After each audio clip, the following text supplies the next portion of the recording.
like to call to order this regular meeting of the Board of Education on February 25th, 2019 at 7 o'clock.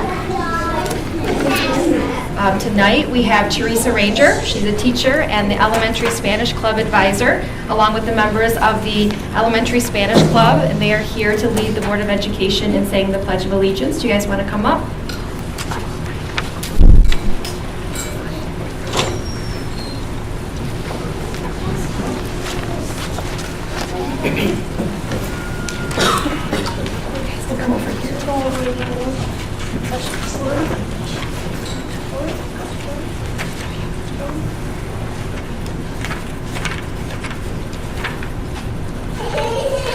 Okay, when I say your name, just give a little wave to the camera, okay? We have Alexis Stathopoulos, Olivia Hill, Lily Schaefer, Drake Downing, Liam Fisher, Leland Parker, Lucy Telto, Michelle Alfaro, Elaine Mueller, and then we also have Miss Teresa Ranger and Mrs. Villanueva. Welcome, everybody.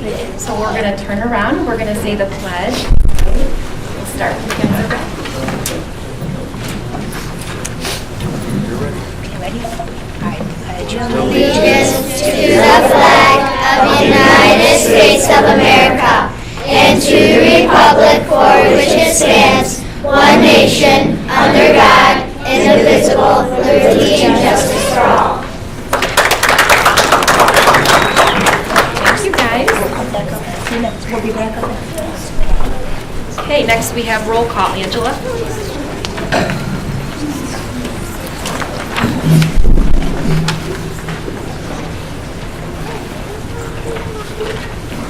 Chris? Here. Sarah? Here. Jessica? Here. Kyle? Here. Margaret? Here. Sherry? Here. And I am present. We have a quorum. Thank you. I'm looking for a motion to approve the agenda.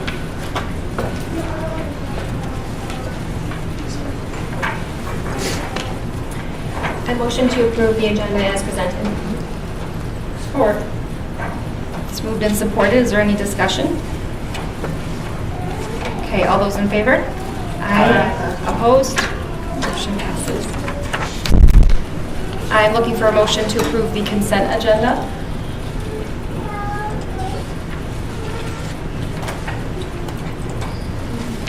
I motion to approve the recommendation of the superintendent and approve the consent agenda as presented in the attached documentation. Support. Moved and supported. Is there any discussion? Brian? We have one resignation. Christopher Knapp is a transportation bus driver. He was a substitute bus driver that we had employed. And we have a new hire, formerly resignation, Sherry Sparvey, for the lunchroom supervisor position at Lee Elementary School. Okay. All those in favor? Aye. Opposed? Nay. Opposed? None. Passes. Next, we have the Board of Education Student Rep Report. Lexi. As usual, I'll start off with the Lee School. February 21st, the second graders walked to Eric Gronewald, DDS, for a dental health presentation. February 22nd was the True Blue Assembly, and this had the focus of honesty. And March's focus is courage. The PTO-sponsored talent show was on February 22nd, and I heard this had a great turnout. Today through March 1st is the PTO-sponsored book fair, and this is held during the school day and during teacher conferences. March 6th is the preschool and kindergarten roundup. Moving on to the middle school Scholastic Art had several award winners. The 8th graders started career cruising and high school planning. The RMS Band Pre-Festival was this past Thursday. The 5th grade Starbase is in progress. NWEA testing has been completed. And the Odyssey of the Mind team placed second and will be moving on to states. Lastly is the high school. Parent-teacher conferences will be this Wednesday and Thursday. The freshman orientation for the class of 2023 will be this Thursday. I'm sorry, not this Thursday. It'll be Thursday the 28th, and this will be at 7 in the auditorium. Mr. Ogilvie has started a book club to encourage those who love to read to pursue their passion. This club will also work to build reading stamina and vocabulary. Winter athletics are coming to an end, with the boys and girls basketball teams heading into districts, the boys and girls bowling team finishing regionals, the wrestling team finishing second in the state, and the cheer team will be advancing to Grand Rapids for the state championship this weekend. Carousel of Courses will be this Wednesday at the high school, and this is an opportunity for students to get to know more about their class choices before selecting for next year. And just to end, I want to give a big congratulations to the Teachers of the Year. At the Lee School, it's Mrs. Ottenbacher. At the middle school, it's Mrs. Gillespie. And at the high school, it was Mr. Delore. Thank you, Lexi. Okay, next we have the True Blue Moment. This is the time in our meeting where we like to highlight some of the great things that are happening in the district. And tonight we have the Elementary Spanish Club. They want to come up.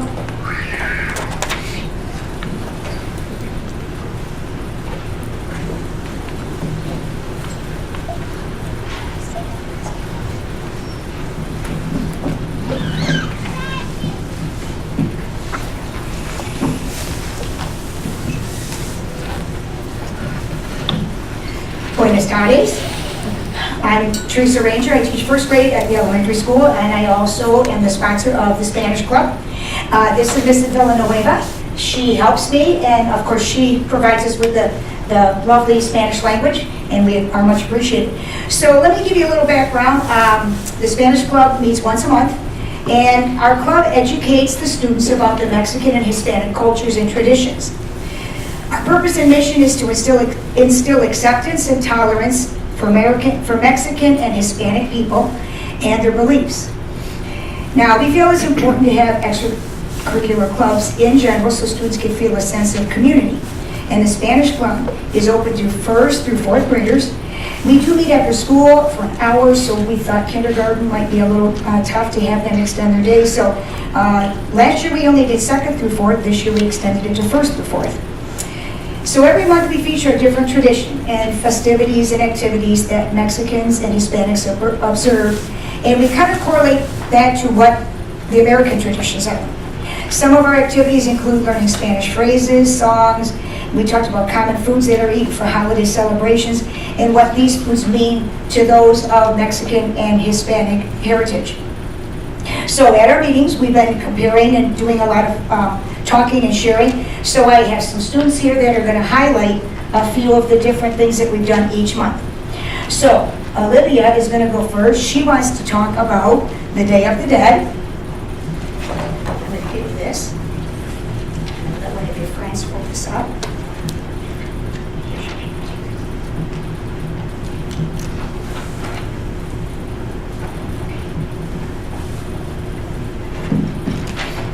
This is Olivia.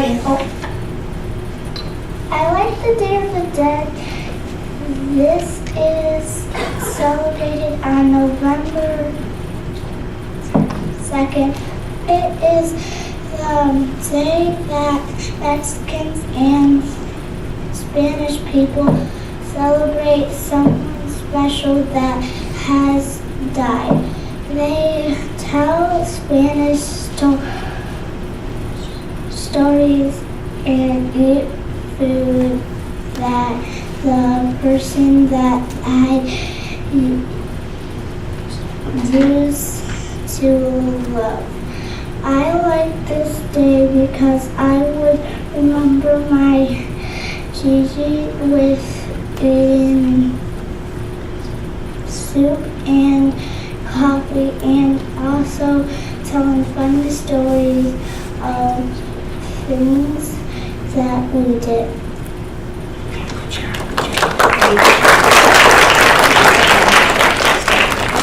You want to tell how we colored?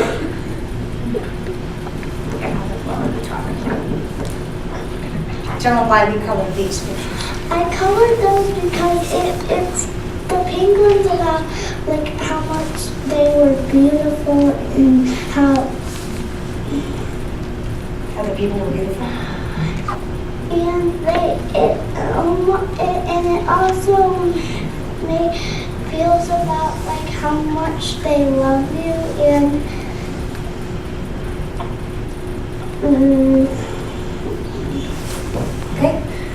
Lorraine. Pass this next to Leah.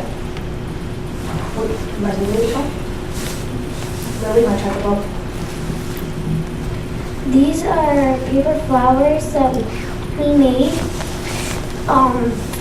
They're great for decorations and school events. They make you happy and they're great for parties.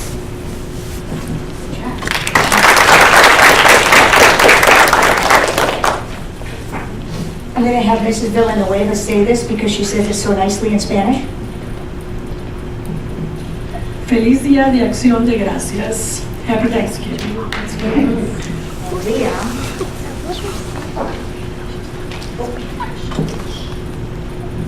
Thanksgiving is an American tradition. However, Mexicans and Spanish people do celebrate this holiday. In Mexico, turkey tamales are made with the leftover turkey. Tamales are wrapped in corn husks and steamed. Some Americans are not sure how to eat tamales. It is recommended to hold the tamale in your hand and peel back the wrapper, which is the corn husk. You eat the inside of the tamale, but never eat the wrapper itself. Here's a great picture of what a tamale looks like. We did not try that at Spanish Club though. Anybody to tell them a little bit about this?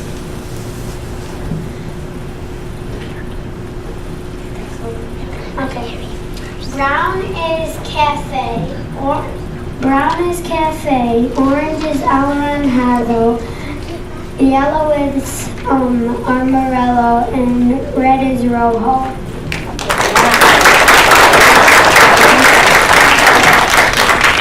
Okay, and then we move on to, I believe, Michelle. And Michelle is going to talk about, can I have this? And we'll have, Alexis, you want to hold this there?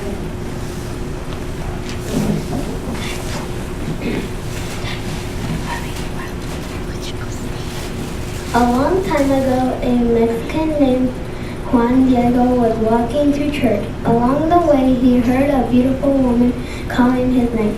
She told him he needed to tell the bishop to build a temple in her name. Her name was Guadalupe the Virgin. Juan Diego turned the vision, but he requested that Juan bring a sign that this woman was a Virgin Mary. So Juan Diego went home and found his uncle very sick. He was worried, but then Guadalupe appeared and said his uncle was healed and that on the hill by his house would be many roses. Juan cut the roses and carried them inside his coat to see the bishop. Then, when he got to the bishop, Juan Diego opened his cloak and roses fell to the floor, and on the inside of his cloak was painted the image of the Virgin of Guadalupe. After seeing this sign, they built a church dedicated to Guadalupe. Our Day of Guadalupe is the most important religious holiday in Mexico and is celebrated on December 12th.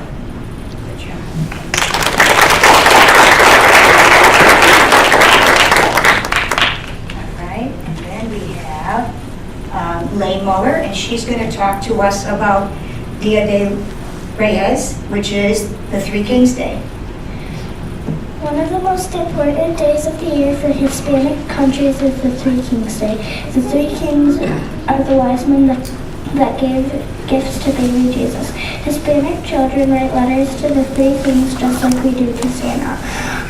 On January 5th, Hispanic children put their shoes out for the Three Kings to put gifts in them. On January 6th, they wake up to see if they got any presents. On the Three Kings Day, families gather for a feast. For dessert, they eat a sweet bread shaped like a wreath called king's rings. There are little pieces of fruit on the top that resemble jewels. A figure of baby Jesus is baked inside. Each person gets a piece, and whoever gets baby Jesus in their piece has to give a party before February 2nd. The Three Kings Day has lots of eating, gifts, and fun.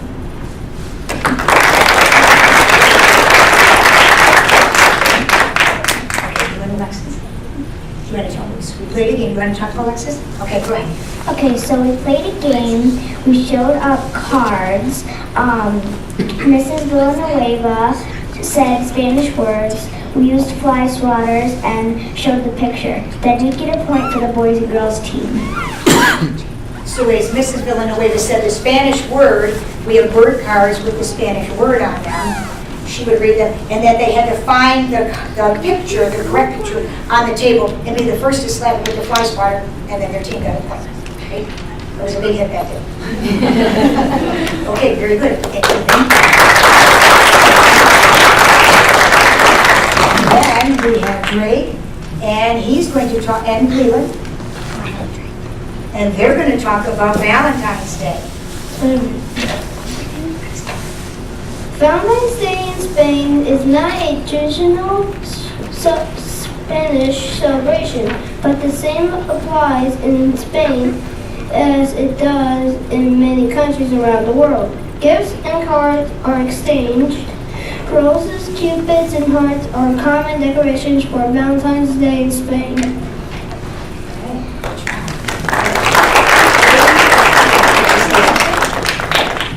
You can. Did you make a card? We made a card with hanging wood.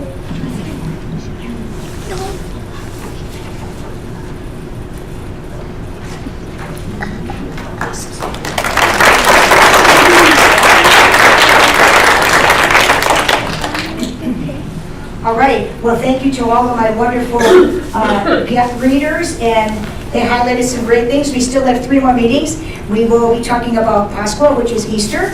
We'll also be talking about Cinco de Mayo and the running of the bulls. So we'll close up that. So thank you for your time. Does anybody have questions for any of us? As you can see, we have a lot of fun things that we do. I forgot to tell you, we did taste some Spanish candy. Some of it was caliente, a little spicy, a little hot, more so than we liked. But it's interesting to see that they were very receptive to a lot of different things. So they've learned a lot, and I hope you've learned something too. Thank you. Thank you.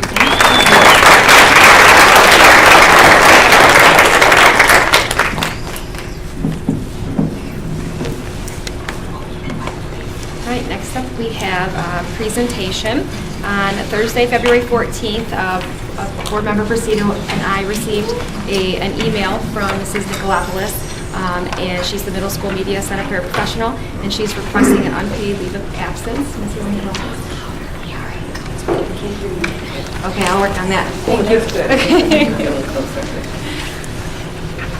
Well, she introduced me, so basically I'm here. I'll be out of town with my entire family for my son's senior trip, and I am requesting an unpaid leave of absence for 20 hours. Are there any questions for Mrs. Nicolopoulos? Do we have a qualified individual to take your spot? I will be gone for that time. That would be Mrs. Yelenich. And she's already experienced that currently. When we have sick days or personal days, we were given permission to work the other shift. Okay. Has Ms. Yelenich agreed to fill in for you during that time, or was she not asked yet? I asked her. You did agree? Oh, she did agree. Okay. Gotcha. I guess my question is, you're asking for unpaid, you've already planned the trip when you knew you didn't have leave time, vacation time. Why would you do that? Because in my contract it said that I am not allowed to take vacation, but I could take an unpaid leave of absence, and it's my son's senior year, and this was the most convenient time for my entire family, including my 2 older daughters, to go. Okay, so it says in the contract that you're able to do that, or does it say that you're able to get permission to do that? It said I had to go to the school board and ask for permission. Article 22, Section 6. Right, but wouldn't you want to have done that before you planned your trip? I didn't think it was going to be an issue. Is this the first time you've planned a trip during the school year Yes. and asked for a leave?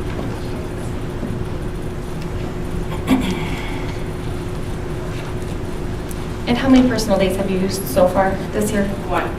One personal day.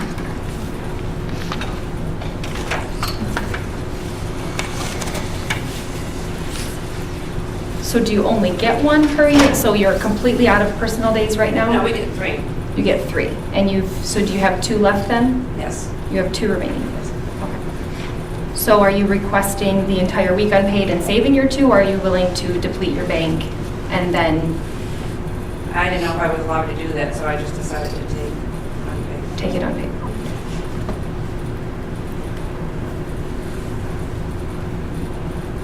Brian, can you answer that question? Is she allowed to deplete the 2 days? She's saying she has 2 personal days left. Is she allowed to use those 2 days and just request 3 days unpaid? The contract language speaks to, actually, give me a second here. It says an educational paraprofessional shall be permitted to be absent from their duties without loss of pay for reasons of personal business subject to the following conditions. A maximum of 3 days each year not chargeable against accumulated allowable days shall be granted. Unused days shall not accumulate. Personal days shall be defined as business that requires the presence of the educational paraprofessional and reasonably cannot be conducted at any other time during the workday. Absences of personal business may be granted by the supervisor. Absences because of personal business shall be approved in advance. Exceptions may be made through cases on an emergency basis. And absences, a request for absences because of arising out of employment other than with Richmond Community Schools or as a result of membership in an organization shall not be approved. That's the definition of a personal business day. So there's no restriction. All right, so it says here, okay, so the 10/10, on October 10th, there were some hours used. That was the one personal day. Okay, so it says here we have 4 hours remaining, but she's saying she has 2 days. What's the discrepancy? Mrs. Nicolopoulos gets 3 days or equivalent to the hours worked, so she would get 12 hours of personal business days. In the ASOP, or the absence reporting system, it shows on, I don't have the date, give me a second, I think it's 10 that there was 8 hours reported, so that's in essence 2 blocks of 2 personal business days. So unless there's an error in the system, there should be 1 personal business day left, 1 4-hour block left for personal business. But you believe you have 2 4-hour blocks? I didn't realize that it's not worked. I figured since I just took the day, it was the day. That particular day, parapros are scheduled their normal hours, and Mrs. Nicolopoulos is in the morning. And then they're also scheduled in the afternoon during parent-teacher conferences and the evening during parent-teacher conferences. So that day is a 12-hour day for an employee on those particular days. So taking that 1 day burned essentially 8 hours or 2 part-time days. Correct. When we build the contract for parapros, they have the option of spreading over. So we add up the total hours that we scheduled them for the year, and then we divide that if they choose by 26 or 24 pays or I believe it's 21 pays. So by not working those, we assume the personal business or sick time if they have a doctor or if they're sick.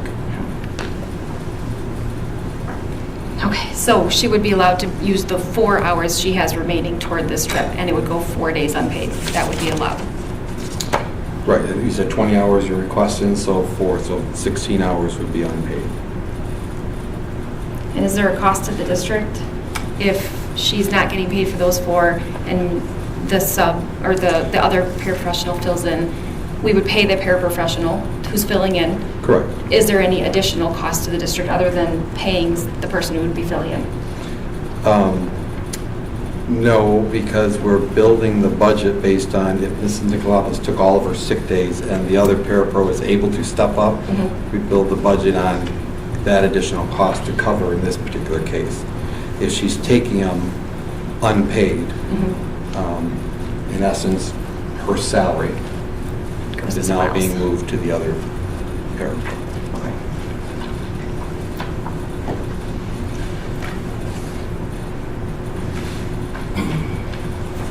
Does anybody else have any questions for either Brian or Ms. Nicolopoulos? Okay, thank you. We'll be voting on it later today. Okay, next we have public comment. This is the portion of our meeting where anyone in the audience who would like to address the board can do so. Come up to the podium, you can sign your name and leave your telephone number if you'd like a phone call back. This is not a question and answer period. You have 3 minutes to speak. Is there anyone who would like to address the board?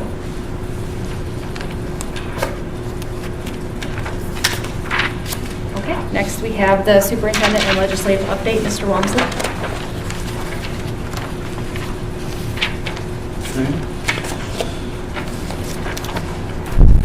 Just a couple things that are out there in the legislation that we're watching. House Bill 4162 began having hearings on it from the House Education Committee, which would eliminate the ACT work keys assessment for the 11th graders to take. Currently, 11th graders take the SAT, the ACT work keys, and then the Michigan Merit examination for science and social studies. Thank you, Mr. Castle. I drew a blank there for a minute. This bill would basically eliminate that and reduce the amount of assessments given at the 11th grade level. So we are watching that one. Senate Bill 43 and Senate Bill 44 has started to take testimony. And here's just another example of the domino effect that affects school aid. Senate Bill 43 and 44 exempts contact lenses from sales tax and use tax. As you know, any sales tax that they take away is a reduction to the school aid fund.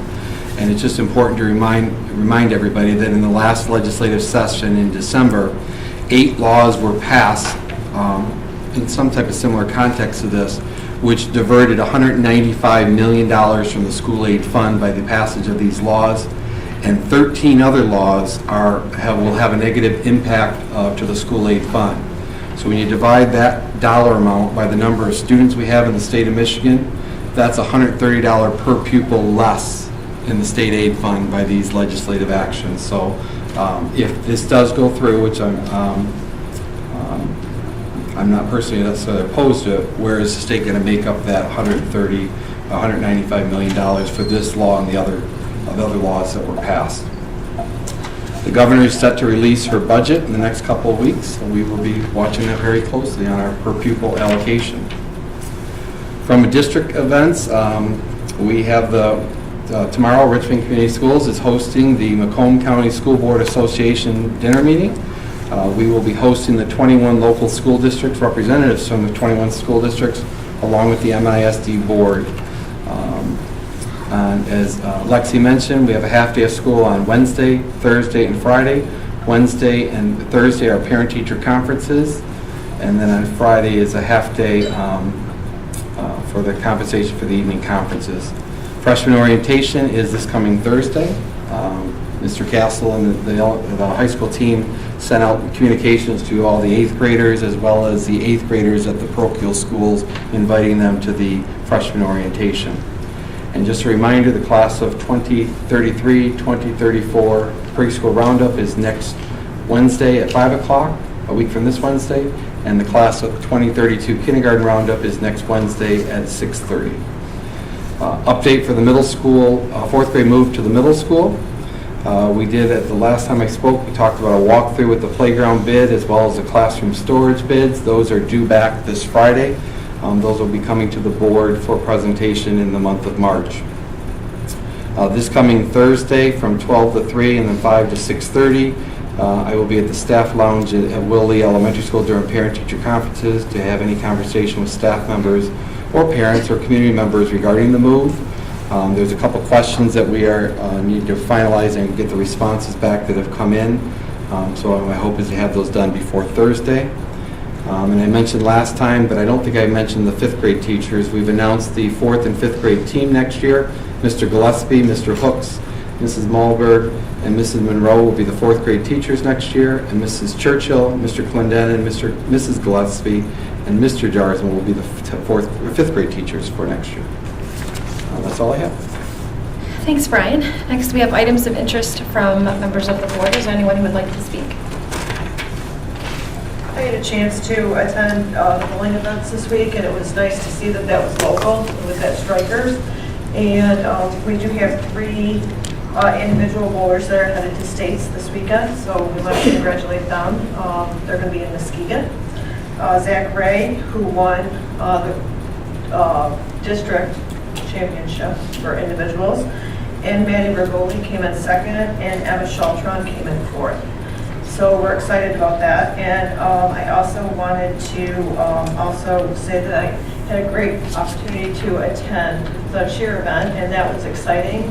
Everyone handled themselves very well and did a great job. It was very energetic, and there was a great amount of people there. So thank you to everyone who comes out and supports our athletes. It's a great part of education that makes our students have to achieve academically to stay on that team. So good job. Wrestling. How packed was it at Strikers? I can't. At Strikers, it was very packed. Yeah. There wasn't much room. Yeah. That's interesting. You did a good job hosting though. Anybody else? Yeah, I was at Wrestling this weekend, and once again, they did a fabulous job, represented us very well, came in 2nd, lost 26-25 in the last match, and it's just, for me, it's just a great feeling to watch our kids handle themselves the way they do, win or lose. The opponent that we lost to does not conduct themselves in that same way, so it's always good to watch our kids and our coaches win properly and lose properly. And I wanted to just say, I didn't say anything the last meeting.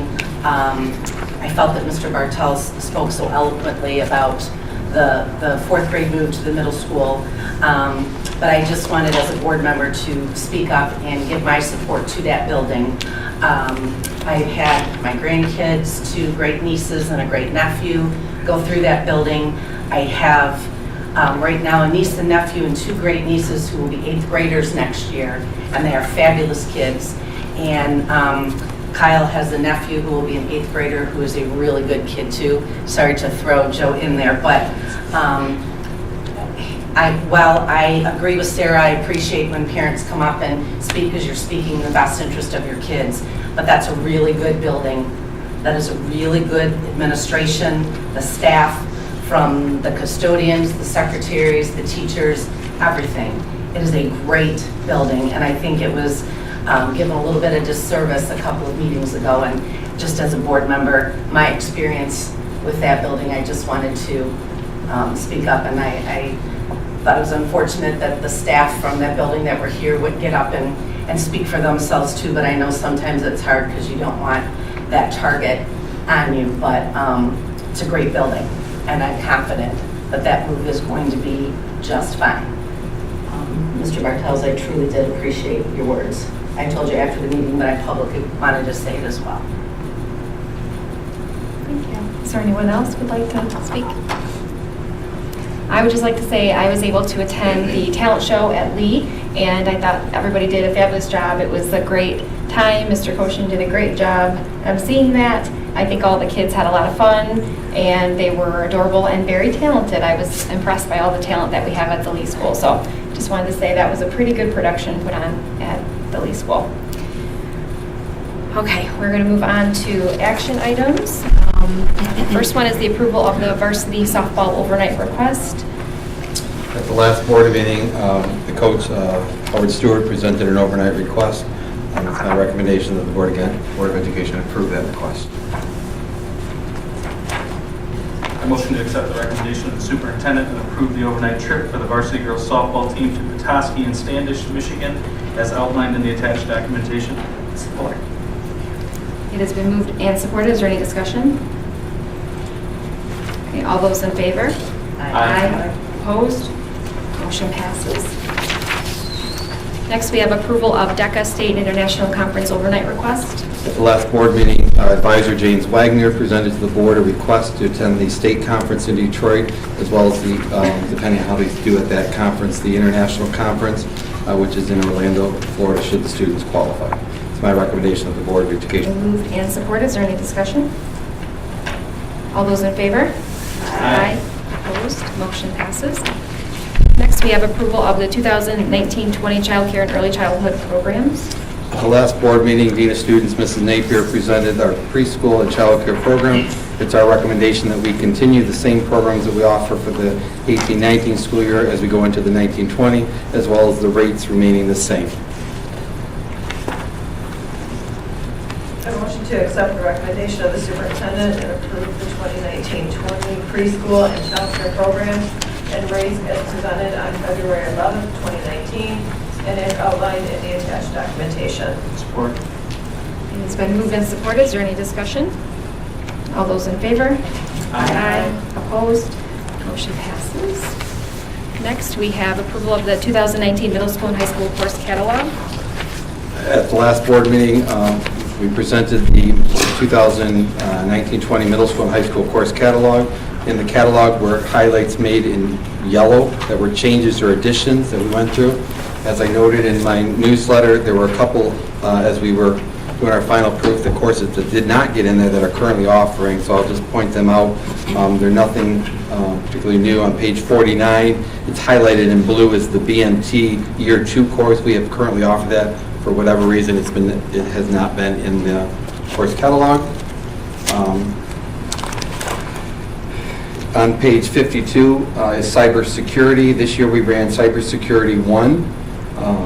We adjusted the course description as we have been developing that program, and we would be putting in course 2, so cybersecurity for those that want to complete their CT requirements. And the last change, which is more of a dealing with pupil accounting, which is on page 89, currently we allow students to, when they dual enroll, they can select that dual enrollment course is counted as high school credit and or college credit. When a student elects to have it as only one, we lose dual enrollment funding. So the recommendation is that the course, if a student chooses to take dual enrollment, that it would be counted as not only a high school credit, but also a college credit. So you'll see in the strike-through language on page 89 and on page 90, it eliminates the option to choose one or the other. Again, because we do lose funding from the state if a student chooses one and not the other. It's 64B funds for dual enrollment. Looking for a motion? A motion to accept the recommendation of the superintendent and approve the 2019-2020 middle school and high school course catalog as outlined in the attached documentation. Support. It's been moved and supported. Is there any discussion? Just, Mr. Castle, the carousel of whatever Courses, yeah. courses, is that, now that this is when the kids will be able to look at this and see what they want to do for next year? Yeah, this is where our instructors get to go and sell their programs and all the benefits of taking those classes to the students. So that'll be Wednesday. Yeah. Right, thank you. All those in favor? Aye. Opposed? Motion passes. Okay, next we have approval of the fiscal year 2019 budget amendment number 1. At the last board meeting, Director of Business and Management Services, Tammy Shad, and myself presented the first amendment to the FY 2019 budget.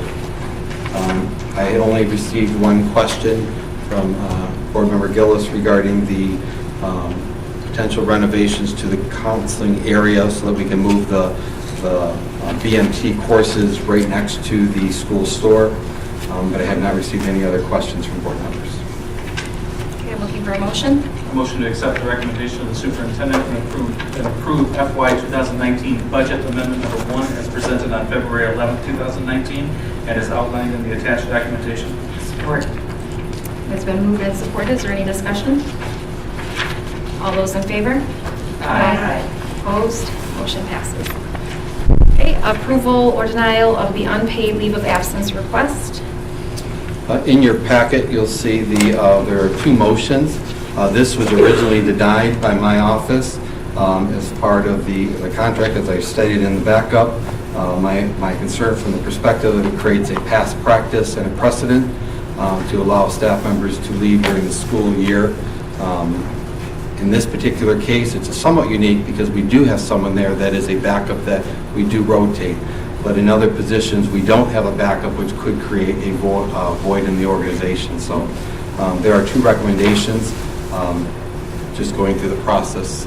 And the next step would be to the board for this hearing, as Mrs. Nicolopoulos has done. Looking for a motion? I motion to approve the employee's request for an unpaid leave of absence from March. And that's the recommendation of the superintendent as presented and outlined in the attached documentation. Support. Sherry, was that you? Sherry. Okay, it's been moved and supported. Is there any discussion? I have a question.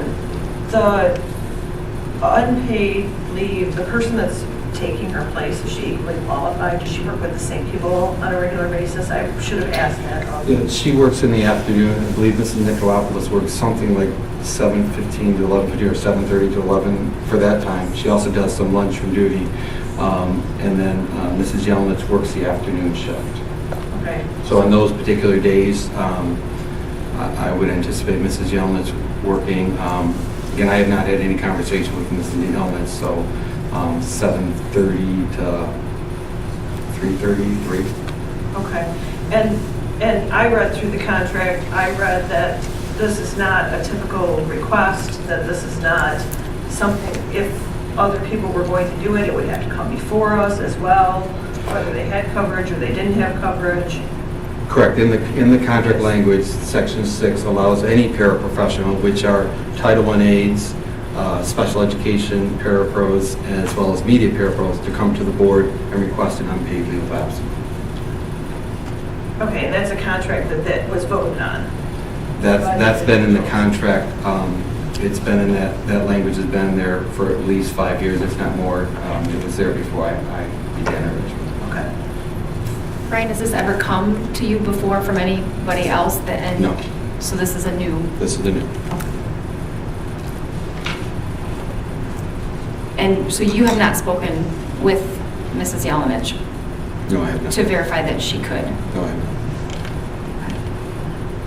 Has Mr. Bartels, building principal, I mean, do we know that she can cover? Monica did say that she could, right? I don't know if Mr. Bartels has spoken to her. Does the building principal ever weigh in when a request like this is submitted? Do you consult with the building principal at all, or is this just a decision made? Depends on the request. This particular case was looking at the precedent that it's setting. Precedent, okay. And what the contract says. And what the contract says, yes. Because once you establish this, that it allows and it's okay to take a vacation during the year, it opens to a special education parapro taking a vacation the year. In this particular group, or other media specialist, or a teacher. Teacher's a little different because it's a different contract, but it could Still they're in their contract. Almost every contract, I would say, with certainty 75%, if it's not in all the contract, there is some type of language that allows a member to request an unpaid leave of absence, and it's very broad or ambiguous. But those units would have a different bank of hours, right? They have different hours Yeah, allocated to every them. unit has a different, in fact, within this bargaining unit, there are some members that do qualify for vacation time. It was negotiated out of the contract many years ago in terms of a sunset clause. You were hired prior to this date, you kept your vacation after that date, you did not qualify for vacation time. I believe in the current bargaining group, there might be 3 members that receive vacation time because they were hired prior to a certain date. Did I get something? No. No, not this time, sorry. Okay, any more discussion on this? So the motion in front of us is to approve. Now, Brian, I just have a question. If the motion as written does not require her to take that one personal day. No, it does Correct. not. It's for the entire time unpaid. It's honoring the request that was put in writing that she's requesting for, 20 hours, 5 days of unpaid leave. And if we wanted to modify that, we would have to just modify the motion, if we wanted to include that. You can't recommend a modification on a motion. Well, you can't Well, no, we would vote on this, but then we could modify it If you differently. voted on this and Right, a new motion to modify what he has recommended, the sample resolution. But you're voting on the request. The request Oh. is for the 20 hours of unpaid. That's what your motion is. So it's all That's or what nothing. we'll discuss. Well, that's what the request is. Yeah. All right, is there any more discussion then? Okay, so it's been moved and supported, no more discussion, all those in favor? Aye. All those opposed? Nay. No. Okay, motion fails. Is there another motion? How does the motion fail? Should we take a roll call? Well, You could Margaret, request a roll call vote if you'd would you like You to sure roll call? can. If you want to do that. Okay, we will start with Angela. Yes. Sherry. Yes. Chris. Nay. Jessica. Nay. Kyle. Nay. Margaret. No. And I vote aye, so motion fails. Okay, now, do we need another motion? Yes. Okay, You now need a motion to deny the request. okay. Is there a motion? I make a motion to accept the recommendation of the superintendent and deny the employee's request for an unpaid leave of absence from is presented in the outline and outlined in the attached documentation. Support. Support. All right, is there any discussion on this motion? Okay, I will do a roll call vote again. Chris? Aye. Kyle? Aye. Sherry? Nay. Jessica? Aye. Angela? Nay. Margaret? Aye. And I vote nay. Motion passes. All right, I'm looking for a motion to go into closed session. Pursuant to Section 8H of the Michigan Open Meetings Act, I move that the Board of Education go into closed session to consider material exempt from discussion or disclosure by state or federal statute. Support. It's been moved and supported. Is there any discussion? Okay, I'll do a roll call vote. Sherry? Aye. Chris? Aye. Jessica? Aye. Kyle? Aye. Angela? Aye. Margaret? Aye. I vote aye. We are going into closed session and we will be back out, but we will not be voting when we come back out.